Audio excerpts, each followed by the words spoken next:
Hoje nós queremos repisar pontos interessantes do planejamento sucessório e planejamento patrimonial. Acontece que o planejamento sucessório e o planejamento patrimonial devem ser inicialmente aprovados em uma sessão de viabilidade, onde se coloca tudo na mesa para que a família e aqueles que estão elaborando esse planejamento, essa organização, né, possam ficar conhecendo os seus meandros, a sua política, o que vai ser produzido, e a família e profissionais que vão ficar envolvidos nesse trabalho, nessa organização, já comecem desde logo tomar conhecimento do que deverá ser feito. Dessa sessão de viabilidade, a família e esses profissionais se inteirando do que deve acontecer e naturalmente eles vão conseguir fazer com que as coisas aconteçam como devem fazer. É preciso que todo mundo que esteja envolvido e tenha sido observado a vocação de cada um, se fique definido quem faz o quê, quem vai decidir o que tem que ser decidido, como é que vai ser decidido, naturalmente as coisas já começam melhores encaixadas. É preciso que todos estejam envolvidos no sentido de realização, de organização, e de uma organização que já nasce com o propósito de sucesso. Nessa sessão de viabilidade se estabelece as cláusulas que vão fazer parte dos contratos que vão estarão inerentes a esse sistema. As cláusulas que poderão ser inseridas no chamado acordo de sócios.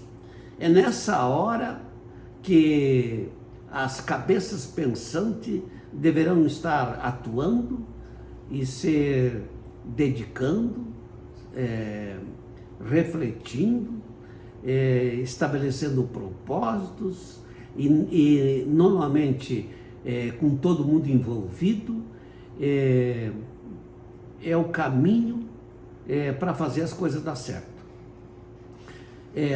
Quando todos os integrantes do sistema estão conhecendo tudo que deve ser feito, normalmente o sucesso, vamos dizer assim, a distância do sucesso fica bem mais próxima.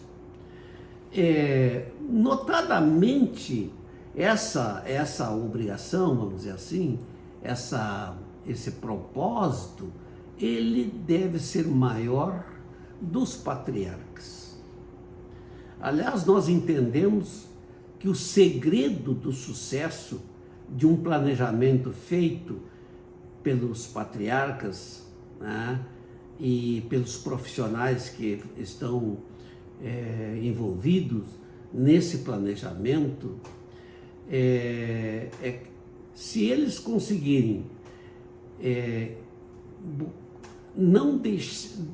sem deixar de lado a instrução dos seus sucessores, e eles conseguirem envolver os seus sucessores nesse negócio, eles poderão fazer com que esses envolvidos, que todos os que estão envolvidos, acabem gostando do que possivelmente não gostariam. É muito comum os filhos que trabalham com os pais até uma certa idade, depois eles não querem mais aquele ramo de atividade. Acontece isso muito no meio rural. Se os pais envolverem, estabelecerem objetivos, definirem o que convém para cada um e estabelecerem um negócio devidamente organizado, é bem possível que cada um possa observar a sua vocação profissional, um ser médico, outro ser dentista, e esse negócio, mesmo que seja lá no meio rural, ele continue sem qualquer solução de continuidade. Então, nós diríamos assim, convém aos pais estarem mais atentos à importância de um planejamento do que qualquer um outro. Fica estabelecido no contrato, vamos dizer assim, no pacto esse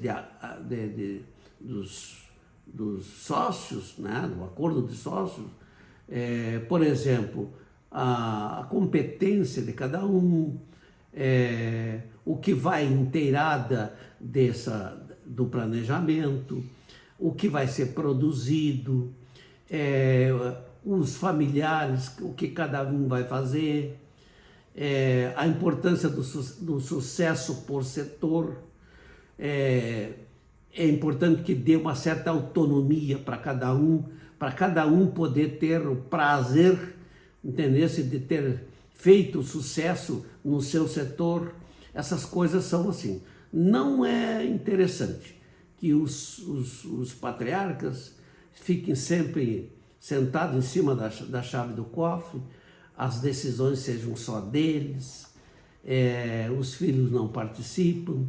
Esse isolamento, esse distanciamento de pais e filhos, ele traz algumas decepções que possivelmente não se possa corrigir depois.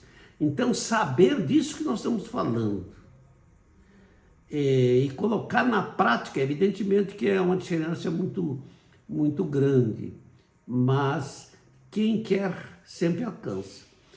A verdade é que nós precisamos começar, desde logo, a ensaiar o sucesso da família, estabelecer objetivos, fazer com que os filhos conheçam vamos dizer, o amor que às vezes os pais têm pelos seus negócios ou pelo seu patrimônio. Se eles não conseguirem envolver os filhos, inteirar os filhos do porquê daquele prazer, daquele amor que os pais têm por aquilo, eles nunca saberão e eles também, evidentemente, não terão amor, porque ninguém ama o que não conhece. Então, esse envolvimento que buscamos e que sugerimos, nós achamos muito interessante. Esses assuntos são da maior importância, tanto que muita gente deveria sair, talvez já correndo, né, para fazer agora o que tem que ser feito. Procura um profissional, procura o seu profissional de confiança e começa a estudar como é que eu vou fazer depois, entendeu? Nós todos somos uma passagem aqui nessa terra. Só que é comum nas famílias brasileiras não se querer discutir o amanhã. Como é que vai ser depois que os pais saírem desse plano? E aí nem pais passam para os filhos, nem filhos ficam sabendo e as coisas ficam meio ao léu. A primeira atitude dos sucessores é tentar vender, que às vezes nem vender não consegue, porque ficam os bens, muitas coisas irregulares, não se sabe como regularizar, não se sabe nem os contatos que tem que ser, propriedades de imóveis com contratos de gaveta, não se sabe onde é que estão os vendedores, os contatos que tem que ser, às vezes já morreram, e aí não se tem nem como fazer uma escritura. Esse assunto é da maior importância e nós fizemos aqui umas rápidas colocações porque achamos interessante e encerramos por aqui. Muito obrigado.